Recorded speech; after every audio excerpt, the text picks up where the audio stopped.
Yes. It was not only in Nigeria.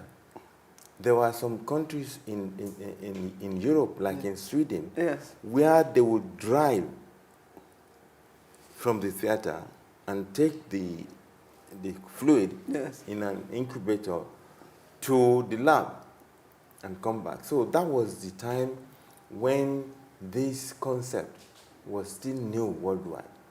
And in most places all over the world, when you are successful, based on your initial trials, the minute you are successful, then you get more recognition, even from that institution.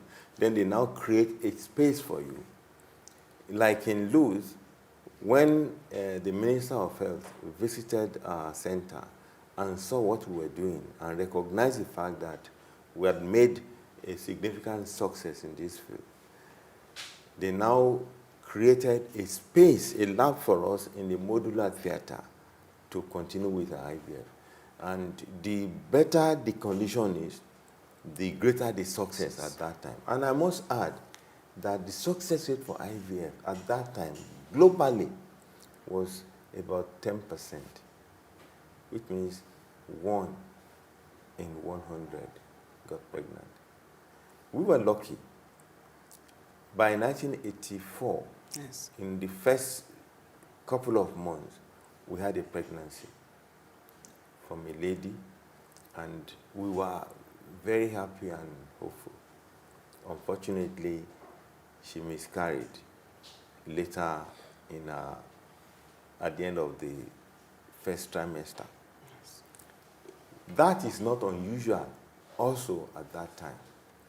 And that was where, as Professor Osatu was saying, that people were, at that time we were having this success. Some of our colleagues were not so sure what we were doing.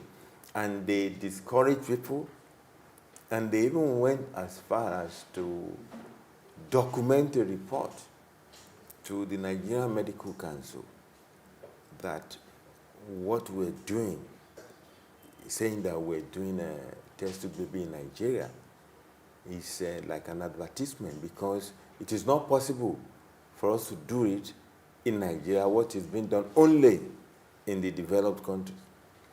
So after going through a process of documentation, the Medical Council now recognized the fact that what we were doing was okay, and there was no need not for it to be known to people, which was what the Guardian said, that if a doctor goes to the moon, of course, he will be celebrated.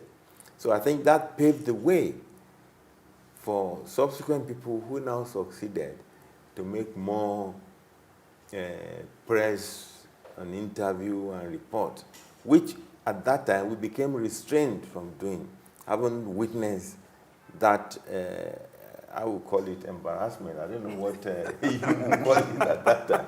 Yes, when people hear of IVF today, they are not aware of the challenges we had. Yeah. As Professor Ashiru told you, two of our colleagues in the same College of Medicine wrote to the Medical Council reporting us that we were advertising because our results were presented at a medical conference. So we had to get lawyers to go and defend us.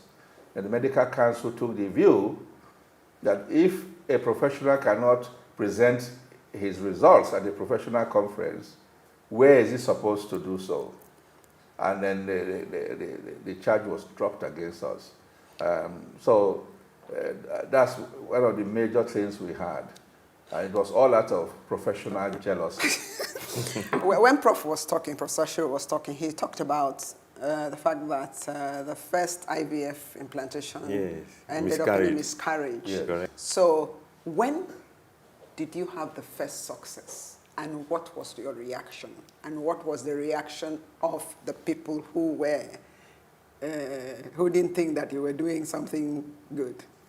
Well, don't answer that question. You will answer when we come back next time. in the next segment. Well, thank you, viewers. That's all we can take now. Now you know the history of how the first test tube baby was born in Nigeria. Join us next week for the concluding part on when we finally had our very first test tube baby in Nigeria. Well, I thank you for your time. See you again next week. And that is my factor. Goodbye. There was also another professor who happened to be head of my department who was telling Nigerian television that we were only doing pregnancies in lizards and rabbits.